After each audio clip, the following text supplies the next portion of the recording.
I have this theory that like if you just love something and if you know that you're meant for it, it'll happen for you. So there isn't there. I was saying before, like I don't. I wish there was a science to this. I wish I could say that there's these like here's 7 steps to success. But there really aren't. Besides, like, take care of yourself. Like just make sure that you're really taking care of your mental health and your physical health and just your well-being in general, because you are your product.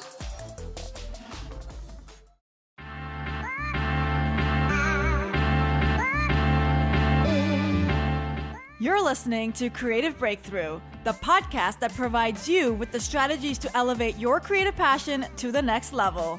I'm your host, creative hustler, and chicken wing lover, Shireen Kassam, aka the Funny Brown Girl. And yes, I have an unhealthy obsession with chicken wings. Now, get ready to flex your creative muscle and keep winning. Hey, welcome to the Creative Breakthrough. I am your host, Shireen Kassam, aka the Funny Brown Girl. Hey, thank you guys so much for being with me week after week. And if you're a new listener, thank you for joining us on this podcast. Hey, special shout out to all of you who sent me congratulations and positive energy with my conversation with Ali Velshi a couple weeks ago.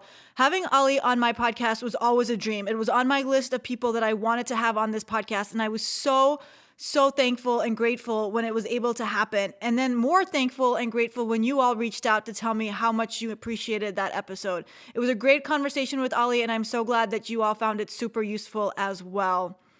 Hey, special shout out to Africa. You all are showing up and showing love to this podcast. We are trending in Kenya, Zimbabwe, South Africa, and Nigeria. So thank you for sharing this podcast with your friends and your family. Hey, if you're curious, wait, how do I share this podcast? Super easy. Okay, so if you're listening to this podcast right now on Google or Spotify, there is a share button, and you can share this podcast to Instagram, you can share it on WhatsApp, you can share it on email, even text messaging. So hit that share button and send it to someone who you think would find this podcast interesting.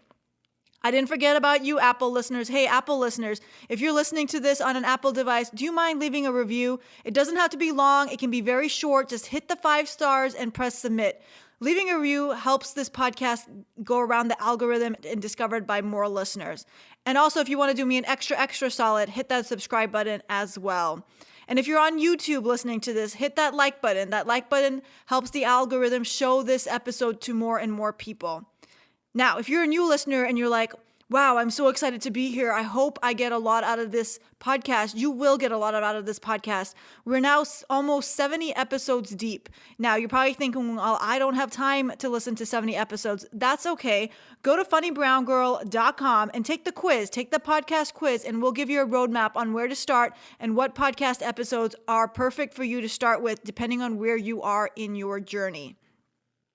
And the last announcement before we get into today's conversation, I have started another podcast. It is called Radio Rejects Live. It is with my co-host, Phil Bird. We were both on the radio. We are both now not on the radio. And every other week, we go live on Facebook to do a visual podcast, mostly about food and TV. So if you really like food and eating and TV shows, join us. Go to facebook.com, search Radio Rejects Live, join our group, and interact with us and watch the replays or watch us live.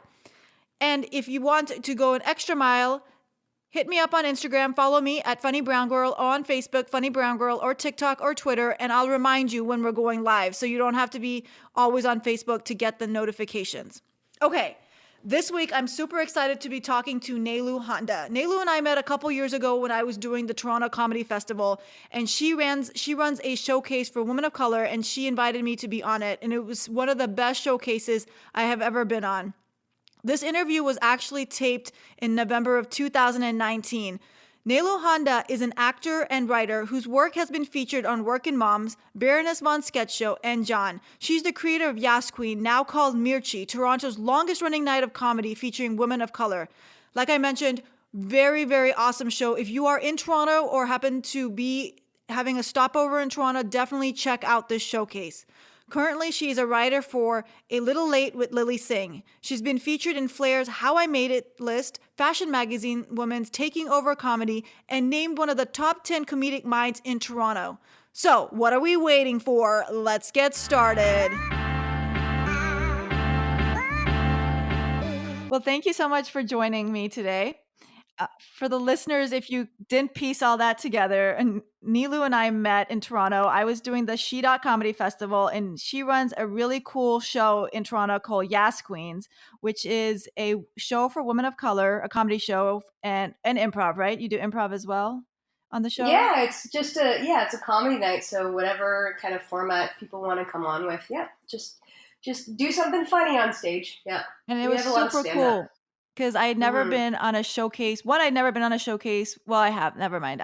With all women, but all women of color. And so that was super Mm. cool to see so many women of color and all having different stories and experiences to talk about.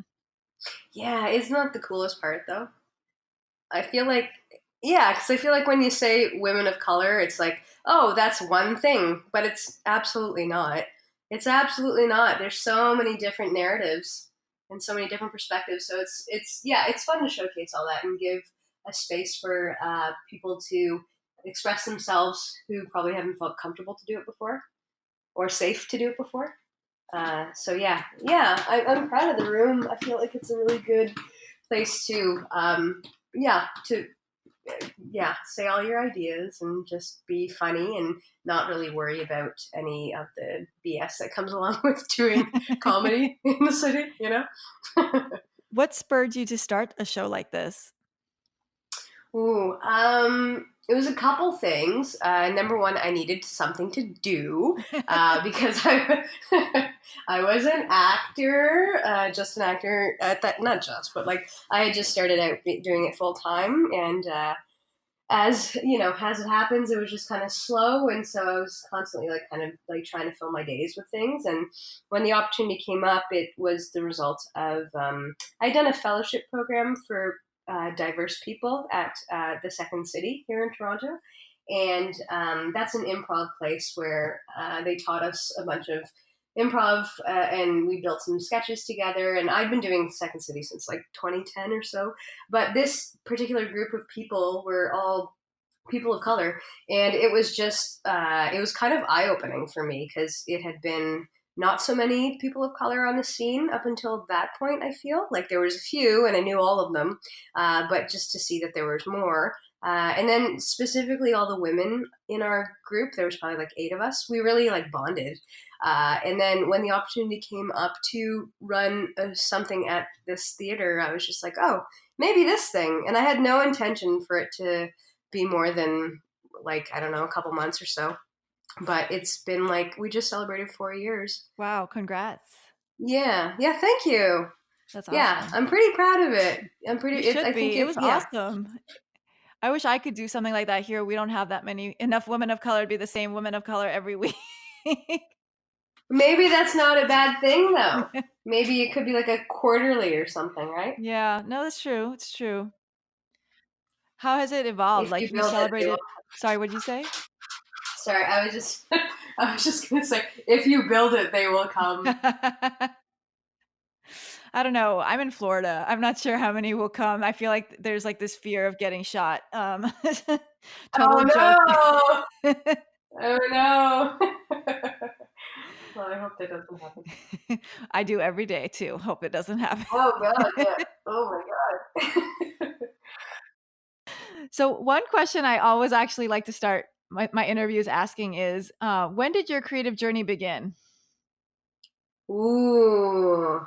I think I've always been that kind of person. The performer in me is pretty strong. I remember I got my first big laugh in grade 6. It was like uh, twins day or like couple day at school, and so my friend and I dressed up like Mickey and Minnie Mouse. And when we were on stage for the like adjudication, we were just standing there, and I turned to her and I'm like, hey, how about we wave like the queen? And so we started just twisting from the waist and doing like a very simple hand wave to the audience, and everyone just burst out laughing. And I was like, oh, this is a thing. this is a feeling.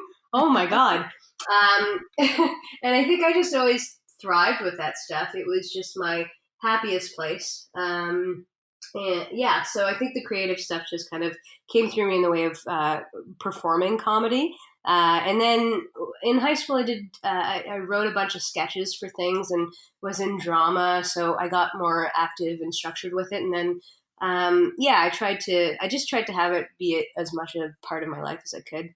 Very cool. Then I went to business school, as one does. Yeah. Yeah, I know. I saw that. So you went to business school. So then how did you transition then from, you worked in corporate America for a little bit, I think, right? In marketing? Corporate Canada. Corporate Yes, I Canada. did. Right. Sorry. Corporate Canada. That's right. Yeah. How did Which is probably a lot like corporate America. I feel like ours is a little bit more cutthroat. I feel like Canadians are like, oh, no worries, no worries. It's okay. No big deal. Yeah, we're real passive aggressive like that. But it is a big deal behind the scenes. We're really pissed off behind the scenes. We won't say it to your face though. Canadians have emotions too, Shireen. I know you do. I'm Canadian as well. Things. Oh, there you go. See, I am so passive aggressive, but really inside, I just want to snap your head off. Oh yeah. Okay. Wow. Well, not you personally. You can just tell me if you feel that way. Okay, well, that's good. We're off to a good start. Okay, so you went to business school for undergrad. Like, what was that decision? Like, why not theater school or drama school? And then how did you transition out of corporate Canada back into the arts? Yeah, I was raised by very pragmatic immigrant parents. And also the climate being what it was at that time, I didn't see myself on television or in movies that were like non-Bollywood, and I don't know Hindi well enough to be in Bollywood. But there was no examples of, we didn't have a Mindy growing up. I had Manjula from The Simpsons, and she was voiced by a white woman. Yes. There was like no brown women in comedy. So, I feel like it was just like, it wasn't even an option. Like I didn't think of comedy as anything that I could get into. And then, so I went to business school, and then I worked for a long time in different places, marketing, and had a bunch of like shadow careers. So like I worked like adjacent to performance. So like I would work for like MTV, and then I worked for like a big broadcast entertainment company here in Canada.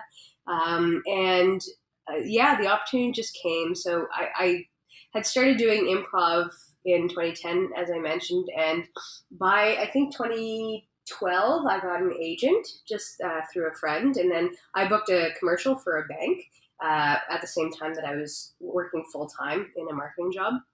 And then when that marketing job, I was on a contract covering someone else's mat leave. When it came up, I didn't have a job that was in the company. Like my boss was like, we can't find anything for you. And I'm like, yeah, I know, because I don't want to be here. So I just decided to make the jump and just be like, well, I might as well do it now, because if I don't do it now, I'll do it in 5 years from now, and then I'll just be mad that I didn't do it 5 years earlier. Mm-hmm. So yeah, that was in 2014, and so now this is going to air in like 2020, right? Yes. Or 2019. Late 2019. Yeah. So yeah, it's been a solid 5.5 years, and it's been going good. And you do, but yeah, there was a lot of tough decisions along the way. But I remember like it felt very, very like easy for me to make the choice of like, no, I'm gonna try this. Like I wasn't really scared in like a reasonable way. I think you need a bit of crazy to embark on this career, and I got it. So there you go. Looking back on it, is there anything you wish you had done differently when you decided to leave corporate Canada and take the plunge?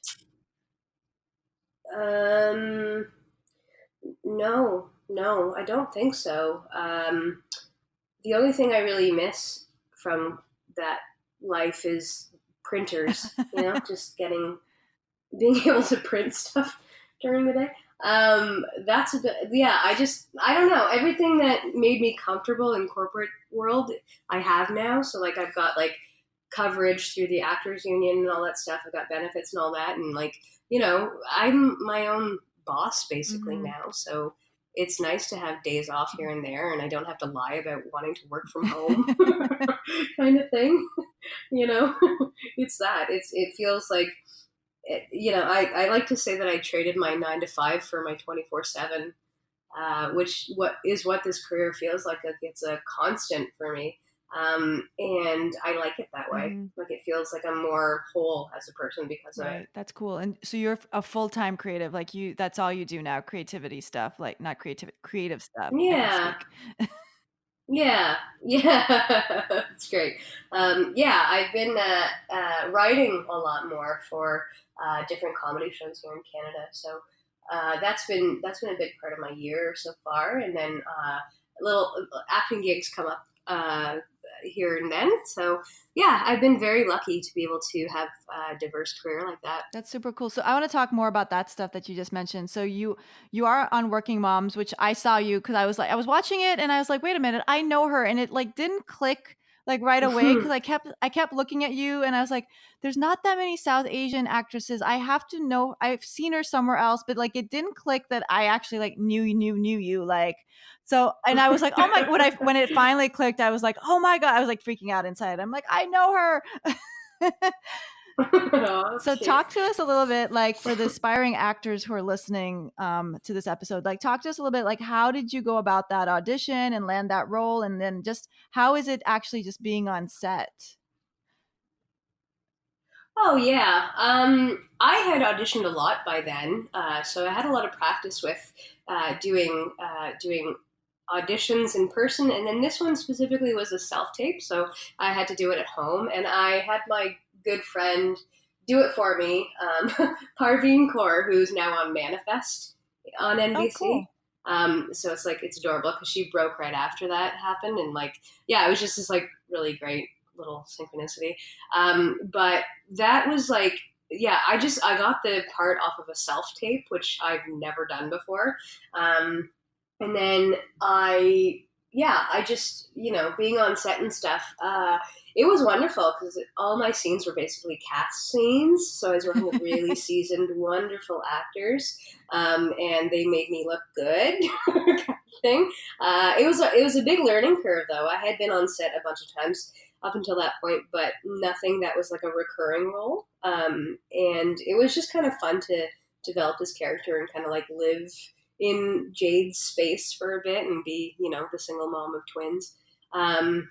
Yeah, I had a lot of fun, and it was, one thing I'll say about being on a set is like just make friends with everybody. Like just get to know everybody. The craft people, the makeup and hair people become your best friends, and wardrobe and stuff like that. And there's just, especially because the industry is so small at the end of the day, you're gonna work with these people over and over again, and it's just really good to start building relationships with Mm-hmm. people. Totally. That totally makes sense. Hmm. What are some like tips you have for Hmm. people when you do audition?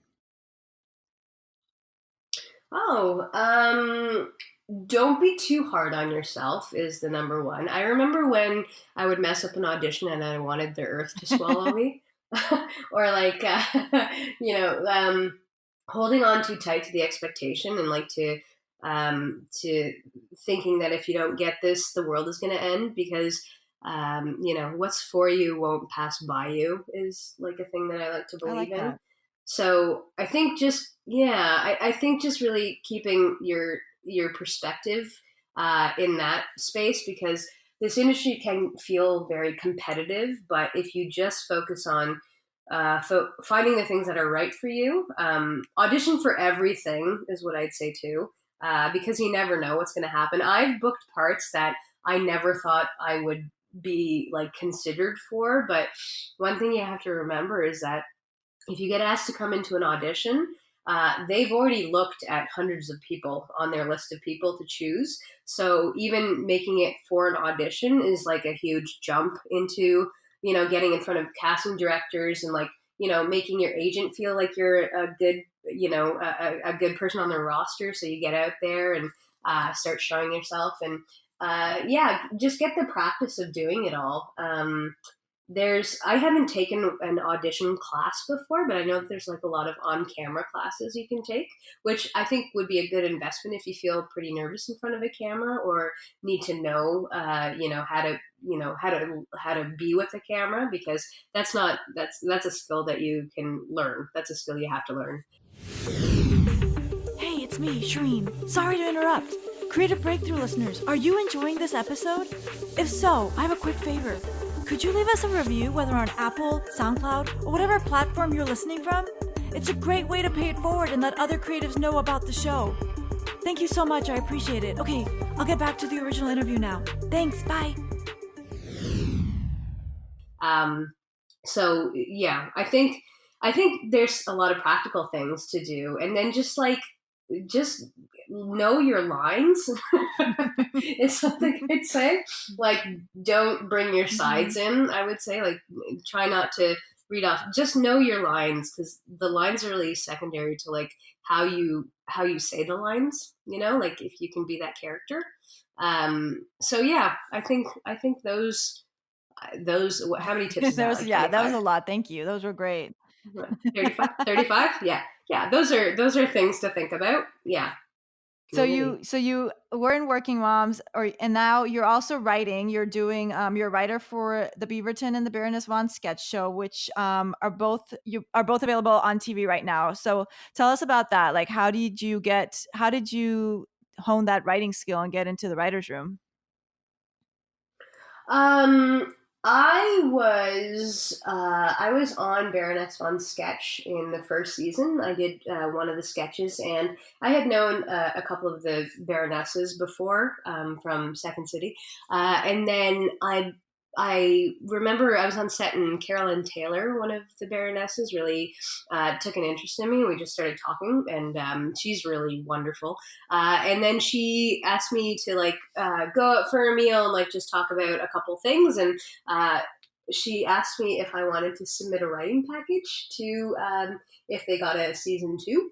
And I was like, oh, sure, yeah, why not? I'd try that. And so I wrote some sketches and then submitted them. And sure enough, they got a season 2. And then, I was able to write in that room for like a week or so, which was such invaluable, wonderful experience. And for it to be my first writing room was quite charmed, because having that credit on my resume really propelled me into the next step.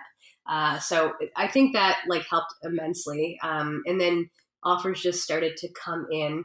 I think one of the things too is that I'm a woman of color, and that pool isn't very big here in Canada.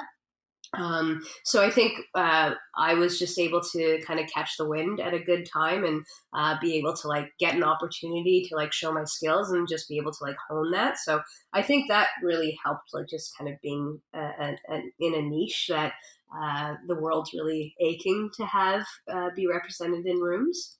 I got lucky that way. That's awesome. I wanted to ask, for the people who might not know, what is a writer's package or writing package? Oh, a writing package. Typically, each show that asks for submissions for writing samples will outline a couple things that they need, that they want to see in your style. So they'll probably say, if it's a sketch comedy show, they'll say, write 2 sketches that are no longer than 3 pages and 1 blackout scene. Or if it's a more narrative show, they probably want to see if you've written an original pilot or just whatever you've written in the day, something that's made it to air perhaps. So yeah, it really varies from show to show. Got it. Okay, cool. And then for somebody who wanted to be a writer, is that something you would need an agent for to get into, or can they do it without an agent? I have an agent, which has helped immensely. You don't need an agent, I would say. I think if you are a good networker and you know the right people to talk to, I think that helps immensely with a career. And if you're just on it and, you're an ambitious person who wants to, write and show their work and keep honing it and stuff. I have this theory that if you just love something and if you know that you're meant for it, it'll happen for you. So there isn't there. I was saying before, I wish there was a science to this. I wish I could say that there's these like here's 7 steps to success. Um, but there really aren't. Besides, like, take care of yourself. Like, just make sure that you're really taking care of your mental health and your physical health and just your well-being in general, because you are your product. Like, you are your work. Yeah. So I think that's really key and important. And like, just like liking people, I think is an important thing, because I look back and I'm like, oh, this is all this stuff has come to me because I was able to talk to this person who remembered me when their friend asked them if they knew of any writers who could come into this room. That's happened to me more than once, and I think that all that stuff accumulates. So just being kind to people and like, doing your best work and just being engaged and paying attention to your environment. I think, when you bring a good positive energy to a place, people remember it. And it's like a better experience for yourself too. So I always try to do that. This morning when I was on set, I was like super sleepy in the morning and I was like apologetic to people. I'm like, yo, I'm really tired right now. I'll wake up in a bit and I'll be a different person. Uh, but for now, I just need to sip a coffee and be quiet. Um, yeah. Yeah. So it's like, just be you and honest and nice. I think that Yeah, helps. and I love that, and I think that's the great part of being creatives is that we all have a different story to tell and different experiences, so it's like we all have our own swim lane, so we can be supportive of each other and help each other, and those are the people you remember when you need something at the end of the day. Like when you need to know, like if you have a recommendation for somebody to be in a writer's room, you're obviously going to pick the person who supported you and who was there for you versus somebody who was like super competitive and unwilling to help. There's that what is that? It's like a three like triangle thing where it's like you have to have 2 or 3 things. So it's like one is like you're incredibly talented. Another is like you always get your work done, and 3 is that people like you, kind of thing. Like you're really great with people. If you have one of those things, it's going to be hard for you. If you have 2 of those things, wonderful. If you have 3 of those things, you got it made. So it's like it's balancing all those skills, like just trying your best to put your best foot forward at all times. Yeah, I love it. Mhm. And then something else you highlighted, and I'm glad you did, is you highlighted that you were a woman of color. So thank you. What are some of the challenges that you faced in the industry and how have you overcome them? Oh, I think I think I came into it at the right time. I often think about this. I'm like, what if I had just started earlier, like 10 years earlier or something? And I think I would have burned out. I think I would have burned out and just like resorted to a corporate career to be like, I gave it my best shot, because I don't think the climate was ready for it. We weren't sought after, people of color. It wasn't really, our market. But now it seems like there's so many more opportunities for us to create our own work. Like, Yas Queen has done a lot for me personally in terms of how people know me. Which I think is invaluable, because it is such a good representation of what I'm an advocate for. And then um, it's things that I think doesn't get really talked about. One of the challenges I face as being a woman of color is it's just the society that we live in, and probably the cultures that we come from. I'm Punjabi, and I come from a culture where women aren't really listened to be quite frank. We're not expected to be individuals. We're expected to be daughters and sisters and wives and mothers. So we're in relation to everyone in the family unit. Whereas here, when we live in this Western world, and as our Western culture gets more spread out amongst the world, it's the idea of individuality and being honest with yourself and being happy for yourself versus like what other people will think of you. So I think as a woman of color, we're not helped in a way to be strong, independent people. Historically, anyhow, I feel like things are changing nowadays from what I see on the internet. Girls are being much more encouraged to speak up and say their mind and stuff. So I think my biggest challenge has been making myself believe myself and like letting myself have a voice, which sounds ludicrous for anyone who knows me because I am quite a vocal person, but just really being just so honest about the things that I need and want in my life, and not backing down from like a typical scenario is like, let's just say that it's like a room full of white men and they are voicing their opinion back and forth, back and forth, back and forth. You can feel really shut down as a woman. And then specifically as a woman of color, forget about it. Like it's really hard to get your foot in there. But I like to carry a little white man in me, and I turn him on. And so I just become in that room, and I know that my opinion is just as valid as theirs is. And what my joke is, I don't have to filter it a million times before I say it. One thing I notice about men, they will say every idea that comes to them. Women will refine till they get the perfect one, come out, and then that'll probably not be listened to. And a man will repeat it later and say it's their own jokes. Yeah, that's happened. Same in the boardroom. Exactly. Yeah. It happens everywhere, right?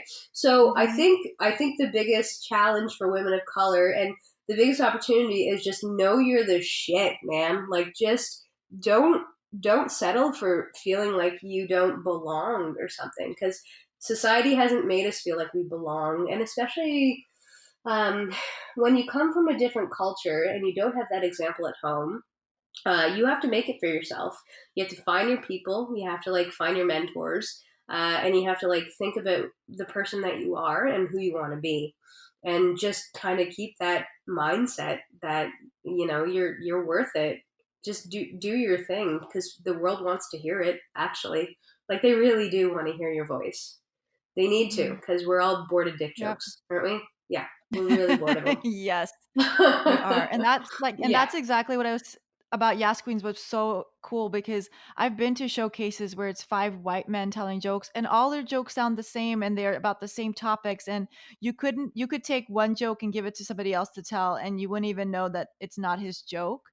But on your show, it's like you've got 5 women and like 3 could be South Asian, and all of them have different stories to tell and different jokes to tell. And that was just the coolest part, is that we have these experiences, and it's time for people want to hear those now. Like people are ready to hear those stories. And I think what's exciting too is that we want to tell them, like the talent pool is getting larger and larger when I look around. And when I like, kind of check in with the community and stuff, it's like, oh, there's more people coming. There's more people that are interested. This is great. Like, just keep coming, because there has to be that, that tipping point where we're able to like help each other and make things for each other and give opportunities to each other. Like I have ambitions for that. Like I want to make like a show where I employ women of color in every aspect of it. And not for the sake of like, ooh, just like a political thing. It's just because, well, we need opportunities. How are we going to get them without someone advocating for us and being like, hey, yeah, you come. I want you to learn this thing because I like you and I know that you're talented and you're skilled and we can develop this. Let's go do this thing. So that like, right. I think that like, that succession planning, like that knowledge, the passing of knowledge and stuff. Like I think that's such a beneficial, it's a beneficial way to learn, because it's experience, right? Like you need to just dive in and do stuff and do it for free too. I did a lot of work for free for a long time. Okay. So last question before we jump into the lightning round, just any parting advice that you have for creatives on their journey? Oh yeah. Just know that it's up and down, and it's okay when it's down because it'll go up again. You have to be comfortable. Yeah, you got to be comfortable with riding the wave, because there's times that really suck and times when you just like want to quit and you don't think you're talented and it's huge imposter syndrome and all that stuff. But then, the wind will catch your sails and then you'll be doing the thing that you love to do and feeling really productive, and it'll be, well paid, and you'll hang out with really cool people and get really cool opportunities. And then the darkness will come again. So just like be okay with that balance of it all. That honestly took me a really long time to get used to. And I think I still go through those bouts for sure. Like it's challenging. Because you are your product, right? Like I mentioned that before. It's like you got to really take care of yourself. So when you are in a down place, when last time I was in a really down place, I got a therapist, and I've been with her for like 2 years now, and it's been very helpful to do that, just to like learn how to know myself better, and that kind of like I think that's stabilized me a bit more. That's been very helpful. Yeah, and I'll echo that. I got a therapist too, so it's not a bad thing, people listening. It's actually it's probably one of the best things I've ever done for myself. Isn't it? Yeah, I think like most people would say that about their therapist. Like sometimes you gotta find the right one, but like when you do, it's just good. Like it's good to be able to say the things that you need to say that you don't really have someone to say to sometimes, because they're just so deep and personal. This is like a someone who won't judge you, which is such a beautiful thing. Okay, so the lightning round, I'm going to ask you 5 questions, rapid fire, and you just answer the first thing that comes to your mind. Ooh, okay. And I know you're going to rock at this because you do improv. Oh my God, that's a lot of pressure. No pressure. It's a lot of pressure. Okay, let's go. What's the best piece of advice you've received? Oh, if it's, what's for you won't pass by you. What's your definition of success? Laughing a lot in your day. Who inspires you and why? I think my best friend inspires me a lot. She's also in the business, and she's just a really, really kind, generous heart. And I find that very inspiring, because sometimes in this industry, you turn off your kindness sometimes because you get so worried about not getting things. But when I look at her, she reminds me to give more than I get. What's a habit that's helped you on your journey? Being persistent. What do you want your legacy to be? Ooh, just like I was a really great dancer.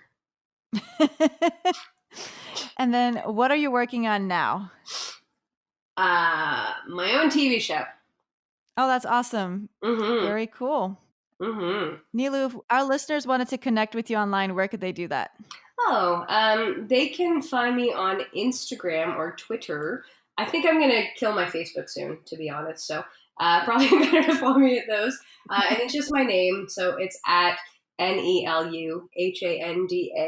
And then if you want to learn more about Yas Queen, we have a hashtag, which is hashtag Yas Queen, which is spelled YASKWEENTO.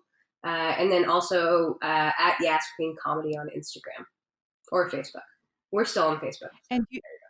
And your shows are when? Every month or every 2 months? Every month, yeah. We're every month the first Thursday, and we are up at Bad Dog Comedy Theater, and it's a 9:30 show. So, yeah, just get your babysitter to come. Yes, if you're in Toronto, you should definitely check it out. Yeah. Well, thank you so much for joining us. This was awesome. Yeah, thank you for asking me. This was a lot of fun.